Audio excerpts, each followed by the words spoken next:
During a portion of an interview with Fox News Channel, which aired on Tuesday's broadcast on the Ingraham Angle, President Donald Trump discussed H-1B visas and said that bringing in large numbers of foreign workers will harm the wages of American workers, quote, but you also do have to bring talent, end quote. Laura Ingraham asked if H-1B visas would not be a big priority for Trump's administration, quote, because if you want to raise wages for American workers, you can't flood the country with tens of thousands or hundreds of thousands of foreign workers, end quote. Well, that's where it got interesting. So hats off to Ingraham for asking a simple follow-up question, which is something you don't often see anymore among mainstream journalists. It's a lost art. Many of them have abandoned the hard-nosed follow-up question that often cuts to the core of an issue. President Trump responded, quote, I agree, but you also do have to bring talent, end quote. Well, Laura Ingraham, she cut in again to correct the president, saying, quote, well, we have plenty of talented people here, end quote. And then the president responded, quote, no, you don't, end quote. Ingraham followed up again, saying, quote, we don't have talented people here, end quote.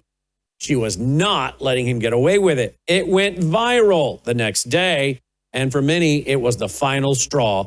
Many of them are saying they're done with MAGA. MAGA's been taken over. President Trump is not the same guy. This is not what they voted for.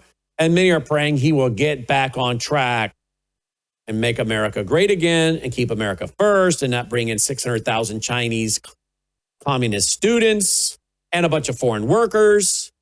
Here's how the exchange went. Republicans have to talk about it, Laura. And does that mean the H-1B visa thing will not be a big priority for your administration? Because if you want to raise wages for American workers, you can't flood the country with tens of thousands or hundreds of thousands of foreign workers. You also do have to bring in talent.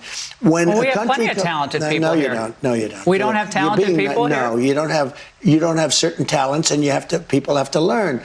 You can't take people off an unemployment line and say, I'm going to put you into a factory where we're going to make missiles, or I'm going to put How did we ever do it before? Well, I'll give you an example. In Georgia, they raided because they wanted illegal immigrants out. They had people from South Korea that made batteries all their lives. You know, making batteries are very complicated. It's not an easy thing and very dangerous. A lot of explosions, a lot of problems. They had like 500 or 600 people, early stages, to make batteries and to teach people how to do it. Well, they wanted them to get out of the country. You're going to need that, Laura. I mean, I know you and I disagree on this. You can't just say a country's coming in, going to invest $10 billion to build a plant and going to take people off an unemployment line who haven't worked in 5 years, and they're going to start making missiles. It doesn't work that way. Well, what we learned from this interview is that President Trump believes in the globalist principle, that workers are to be plucked from any far-flung country in the world if it serves the interest of big corporations and, of course, big government. Apparently, they don't see the value in hiring Americans and investing in the training of Americans. Yes, it might take a little longer, but it gets people back to work and gives them a sense of value. Of course, bolstering American families in the process, right? And what about this? We don't have enough talented people. I think we do, but can't we also train people to do certain jobs pretty quickly, maybe within a year? Didn't we fight World War II with housewives, mothers, leaving the home and going into the factories to build airplanes? Rosie the Riveter, don't you remember that? With her rolled up sleeve and bicep, and I think her hair was in a bandana. Rosie the Riveter. They trained women to build airplanes. You're telling me we can't train American kids to code programming, code lines of programming, to write it, say in a year? I think we can. But apparently they'd rather look to South Korea or China or India to get their workers. Why? Because maybe they're cheap? And the truth is this: there isn't any more talent in these countries than there is here in America. But as I just said, they work for a lot less money. And folks, let's be honest. This is the real drawing card. That's why H-1B visa programs are so popular. Not because we lack talent in America. It's because it's always about the bottom line. And don't I well know Our whole system is written on something called Drupal. Yeah, it's a pretty complicated code. A lot of people can do WordPress, and you can't swing a stick without hitting somebody that knows how to do WordPress. But try to find a programmer that knows how to do Drupal. Find one in America. Oh, they're here, but there's not like an abundance of them, and they're not inexpensive. It's a pretty complex code. It's a robust code. We've built our system on this Drupal for many years because it is made for multimedia companies like ours. And we get emails and phone calls all the time from India. People with very thick Indian accents wanting us to hire them to write our code. And let me tell you something. I've seen some of the prices they're charging. It's really cheap. But I'm also not sure what you're getting. I'm not so sure about the end product. But it doesn't matter. I am not interested in having my site worked on by guys in India. I very much appreciate the American-born, American individual, programmer, IT guy that builds my code. So, yes, maybe people will go overseas for cheap labor.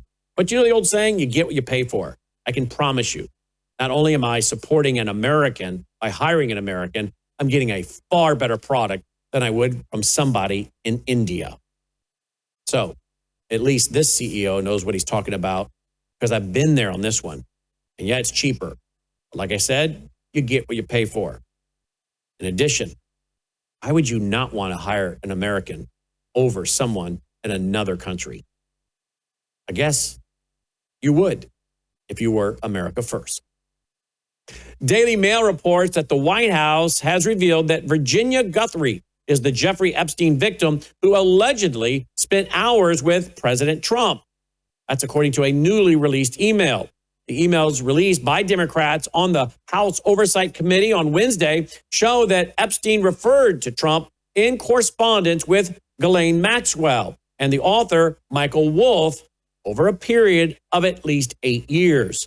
Democrats redacted the victim's name, including in a 2011 email Epstein reportedly sent Maxine, which claimed, quote, Virginia spent hours at my house with, end quote, Trump. White House Press Secretary Caroline Leavitt called the email dump a politically motivated smear campaign and repeated Ghislaine's former statements about Trump in which she absolved him of any wrongdoing. Leavitt said in a statement, quote, the Democrats selectively leaked emails to the liberal media to create a fake narrative to smear President Trump. The unnamed victim referenced in these emails is the late Virginia Guthrie, who repeatedly said President Trump was not involved in any wrongdoing whatsoever and couldn't have been friendlier to her in their limited interactions, end quote. Guthrie, who allegedly committed suicide earlier this year, was recruited by Maxwell while employed as a spa attendant at Mar-a-Lago, that club back in 2000. That's what we're being told. She was 16 years old at the time. Leavitt said Trump expelled Epstein from his club around October of 2007 for, quote, being a creep to his female employees, including Guthrie, end quote. Would you like to gain access to 36 years of Christian worldview programming, news and information, all my books, ebooks, documentaries, and more? Worldviewtube.com/vault. Worldviewtube.com/vault. Understand the times, where we've been and where we're going. Worldviewtube.com/vault.